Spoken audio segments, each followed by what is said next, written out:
এই ঠাডা পড়া গরমে এইরকম এক গ্লাস লাচ্ছি যদি থাকে আর কি লাগে। আপনাদের মাঝে আজ নিয়ে আসলাম লাচ্ছির একটি ইউনিক রেসিপি।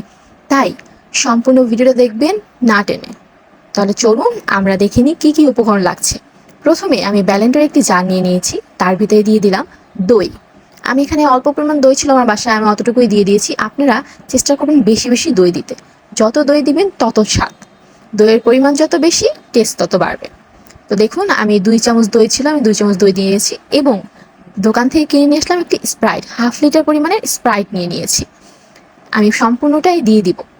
যত স্প্রাইট বা আপনি 7 আপ দিন, প্রাণ আপ দিন, তো সাদা কালারের কোনো ড্রিঙ্কস দেওয়ার চেষ্টা করবেন, ঠিক আছে? তাহলে খেতে টেস্ট লাগবে এবং কালারটাও একদম অরিজিনাল লাচ্ছির মতো লাগবে। আমি ফুল হাফ লিটার পরিমাণ স্প্রাইট দিয়ে দিয়েছি। এরপরে দিব আমি সামান্য একটু স্বাদ মতো চিনি। আপনারা যদি বেশি মিষ্টি খান তাহলে তার থেকে বেশি চিনি দিবেন, আর যদি মিষ্টি কম খান, মিষ্টি পছন্দ না করেন, তাহলে চিনিটা অ্যাভয়েড করবেন। চিনি দেওয়ার কোনো প্রয়োজন নেই। এরপরে দিব গুঁড়া দুধ। আমি সব জিনিসই একটু গুঁড়া দুধ ব্যবহার করি। জানেন কেন? কারণ গুঁড়া দুধের ফ্লেভারটা এতটা মজা লাগে, মুখে লাগার সাথে সাথে সুন্দর একটা ফিল আসে। মাশাল্লাহ। সবগুলো উপকরণ দেওয়া হয়ে গেলে আমি ব্লেন্ডারের জারটি ব্লেন্ডারে বসিয়ে ভালো করে অনেকক্ষণ নেড়ে চেড়ে ব্লেন্ড করে নিব। আপনারা চাইলে এখানে বরফ কুচিও দিতে পারেন, আমি এখান থেকে বরফ কুচি অ্যাভয়েড করেছি। তাহলে চলুন আমরা ব্লেন্ড করে নিই।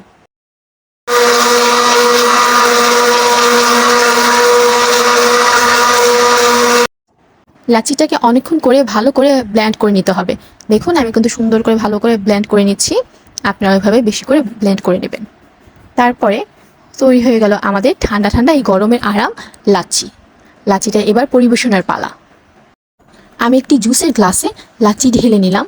দেখুন লাচ্ছির কালারটা কি সুন্দর হয়েছে, একদম অরিজিনাল দোকানের মতো লাচ্ছি হয়েছে। আপনার বাসায় তৈরি না করলে বুঝবেন না কি পরিমাণ স্বাদ। এর স্বাদ অলওয়েজ মুখে লেগে থাকবে। আমি এখানে বরফের টুকরা দিয়ে দিলাম একটু ঠান্ডা করার জন্য জুসটাকে।